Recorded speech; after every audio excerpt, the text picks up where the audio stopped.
आज के इस बहुजन एकता सम्मेलन में पधारे हुए जिले के गणमान्य नागरिक, तमाम जो प्रगतिशील संगठन हैं जो झुंझुनू जिले में काम कर रहे हैं, उनके पदाधिकारी, मेरे सामने बैठी नारी शक्ति, मेरी बहनें और इस पंडाल की अंतिम पंक्ति में खड़े वो मेरे नौजवान युवा साथी जो इस आयोजन को आज सफल बनाने आए हैं, आप सभी को मैं अजीत मेघवाल क्रांतिकारी जय भीम और सलाम पेश करता हूँ। साथियों, आज ये जो आयोजन यहाँ पर हो रहा है, इस आयोजन की इस जिले को बहुत ज़्यादा ज़रूरत थी और मैं धन्यवाद करना चाहूँगा भाई विकास आला जो भीम आर्मी के पूर्व जिलाध्यक्ष हैं और उनकी टीम को, जिसने आज इस जिले के तमाम पीड़ित शोषित वर्ग को एक पंडाल में इकट्ठा किया है। जो भी इस जिले में शोषित हैं, जो भी पीड़ित हैं, वो इस पंडाल में मौजूद है। भाई विकास आला के लिए एक बार जोरदार तालियां आप लोग बजा दीजिए। बहुत ही शानदार आयोजन है और ये संख्या बता रही है कि इस देश में जब भी जुल्म का सितम बढ़ेगा तो लोग एक साथ एक जाजम पर, एक मंच पर आने को तैयार हैं। साथियों, मैं पिछले 3-4 दिनों से दिल्ली के जंतर मंतर पे चल रहे उस भूख हड़ताल का हिस्सा बना।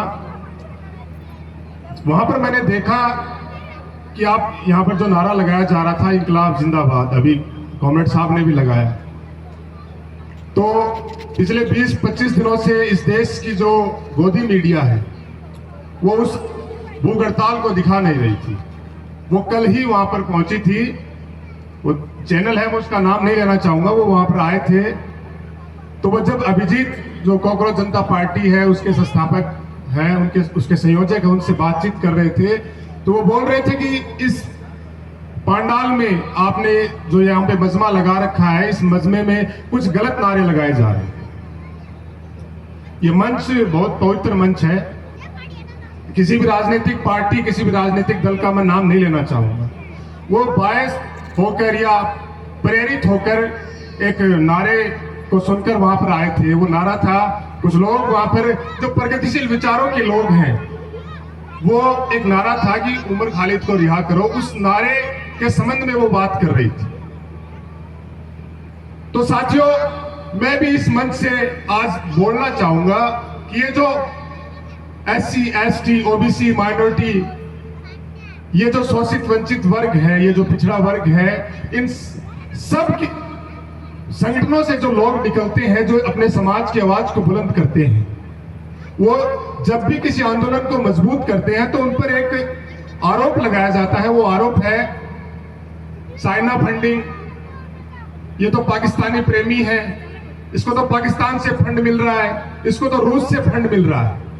उमर खालिद ने जब संघर्ष शुरू किया, वो इस देश की मजलूम कौम की आवाज जब बनने लगा, तो उस पर आतंकवादी, उग्रवादी जैसे आरोप लगाए गए, उसको जेल में डाला गया। आज तक कोर्ट ने यह साबित भी नहीं किया है कि वो आरोपी है।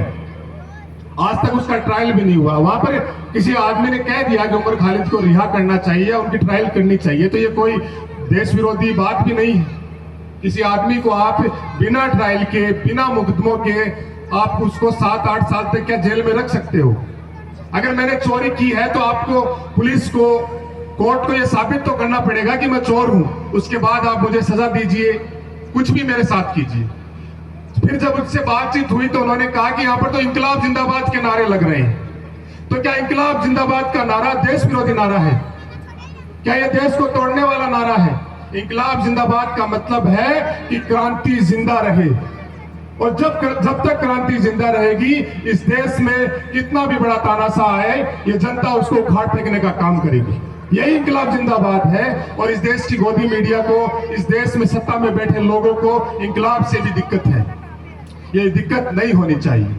आज का ये जो सम्मेलन है, ये भाईचारे से प्रेरित सम्मेलन है, तो मैं भाईचारे की यहाँ पर बात ज्यादा होनी चाहिए। साथियों, भारत एक पुराना देश है, पुरानी सभ्यताओं का देश है, पुरानी तहजीब का देश। भारत में हजारों जातियां हैं और कई संप्रदाय हैं। बहुत सारे धर्मों के लोग यहाँ पर भारत में रह रहे हैं। सबके विचार अलग अलग हैं, पर एक विचार जो हम सबको जोड़ने का काम करता है वो है भारतीयता। ये भारतीयता सब हम सबको जोड़ने का काम करता है। डॉक्टर बाबा साहब भीमराव अम्बेडकर ने कहा था कि हम प्रथम और अंतिम रूप से भारतीय हैं, और ये भारतीयता हम सबको जोड़ने का काम करती है। चाहे हम किसी भी क्षेत्र के हो, किसी भी भाषा को बोलने वाले लोग हो, हम किसी भी जाति के लोग हो, पर जब बात भारत की आए तो हम सब लोग एक हैं, और यही कारण है कि भारत अखंड है। आज इस भारतीयता के ऊपर खतरा है। आज पहनावे के आधार पर भेदभाव हो रहा है। आज भाषा के आधार पर देश में वैमनस्य फैलाया जा रहा है। आज एक जाति विशेष का होने के नाम पर भारत में वैमनस्य फैलाया जा रहा है। हम सबको इन दायरों से बाहर निकलकर, ये जो सीमाएं हम लोगों ने बना रखी है, इन सीमाओं से बाहर निकलकर हमको भारतीय होने का परिचय देना है। जब तक हम भारतीय नहीं बनेंगे, जब तक हम इस देश के नागरिक नहीं बनेंगे, हम लोग जिम्मेदारी नहीं लेंगे कि सत्ता में बैठे लोग हमारे पक्ष के लोग नहीं हैं। वो केवल मशीनरी का गलत उपयोग करके वो केवल और केवल जाति और धर्म के समीकरण बनाकर इस सत्ता में काबिज हुए हैं। हम लोगों को उस सत्ता को भी उखाड़ के फेंकने का काम करना पड़ेगा, पर ये तभी हो पाएगा जब हम लोग जाति धर्म, ये जो बंटवारा है, इस बंटवारे से ऊपर उठेंगे। हम लोग जो देखते हैं कि कोई भी हमारे पास उद्यान होता है, कोई बाग होता है, तो बाग में तरह तरह के फूल होते हैं, तरह तरह के पेड़ पौधे होते हैं, और किसी भी बगीचे की ये खूबसूरती होती है कि उसमें तरह तरह के फूल हो। तो भारत भी एक बड़ा बगीचा है। सत्ता में काबिज लोग चाहते हैं कि एक ही तरह के फूल इस बगीचे में हो, एक ही सभ्यता इस देश में काबिज हो, और हम लोगों को इसके विरोध में काम करते हुए, इसका विरोध करते हुए इस बगीचे को बचाए रखना है, हमारे इस गुलिस्तान को बचाए रखना है। इस देश में, इस देश रूपी बगीचे में तरह तरह के फूल होने चाहिए।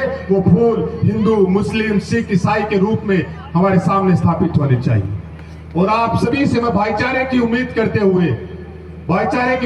हुए मैं ये आपसे आशा उम्मीद करूंगा कि इस सम्मेलन से आप लोग ये सीख के जाएं कि छोटी छोटी बातों को, हम लोगों को छोटी छोटी बातों पर ध्यान नहीं देना है। ये जो छोटी छोटी हरकतें ये हम लोग नहीं कर रहे हैं, ये सोशल मीडिया के माध्यम से हमारे दिमाग में घुसाई जा रही है।